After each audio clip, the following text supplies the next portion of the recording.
Marc Faber and Mike Shedlock don't agree about much, but they do agree about one thing, which is the U.S. government is a bunch of boneheads. So, gentlemen, if you look at the situation we find ourselves in now, lots of people in the government seem to be patting themselves on the back, saying crisis is over, economy returning to the robust growth we're used to.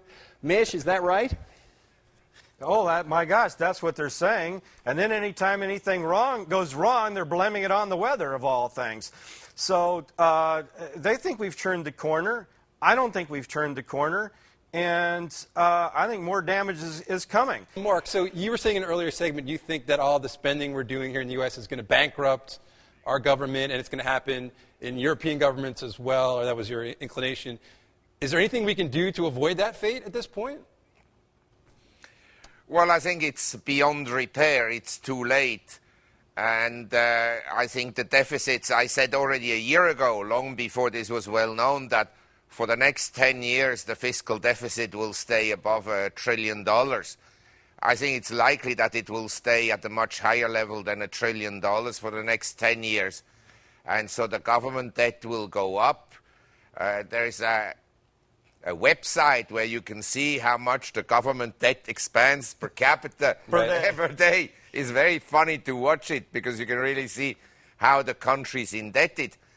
And what will happen is they will have to monetize it, and then eventually interest rates will be much higher. Then the interest payments on the government debt as a percent of tax revenues will go up substantially, and then you're in disaster. But before the U.S. government, there I agree with Stiglitz, it will not default and say we don't pay. Maybe they'll do that to foreigners. That they could do and say we don't pay the foreigners. But before they do that, in my opinion, they'll just print money. The question is, when does it matter? That is the question. So, you know, Mark's right about what they're going to do. The question is, when does that matter? And what are the deflationary, inflationary forces in the meantime while that matters?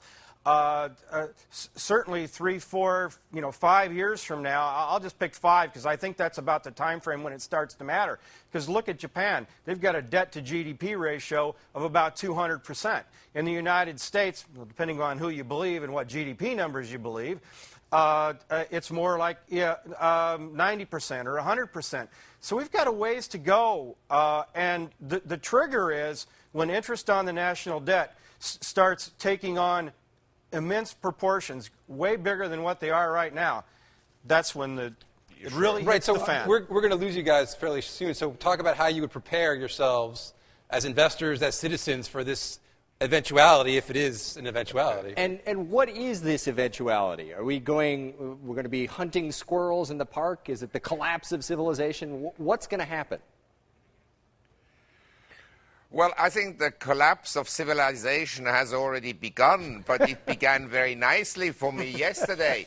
I was at the Chicago airport and I ordered a beer, and then the lady behind the counter asked me for a ID card. So I thought it's a joke because I certainly don't look exactly like less than 18. But then she said, no, it's now the law. You have to show an ID card. So I said, okay. You can see here the message is very clearly how totally out of control regulation has become.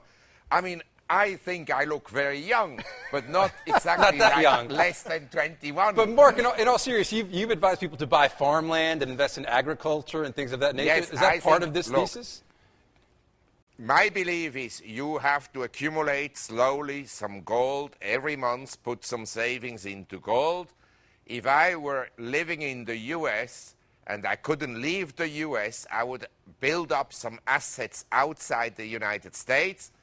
I would own some property outside of major cities because I believe that the major cities are becoming very dangerous in terms of modern warfare. So you have to become self-sufficient. And tomorrow I'm going to inspect Mish's house to see how it looks like, whether it's a suitable abode for me. So that sounds just horrible. That sounds just horrible. So Mish, do you agree about this eventuality, and what shall we do in the meantime? I I think we're coming, the day of reckoning has arrived. The question is, how long it takes to play out. Certainly wages in the United States have to drop. Wages in Asia have to rise. They probably are starting to rise right now in China. And I think we're having the first generation here in the United States where our kids are going to be less affluent than their parents. It has to happen here right now. Boomers are heading into retirement, in trouble.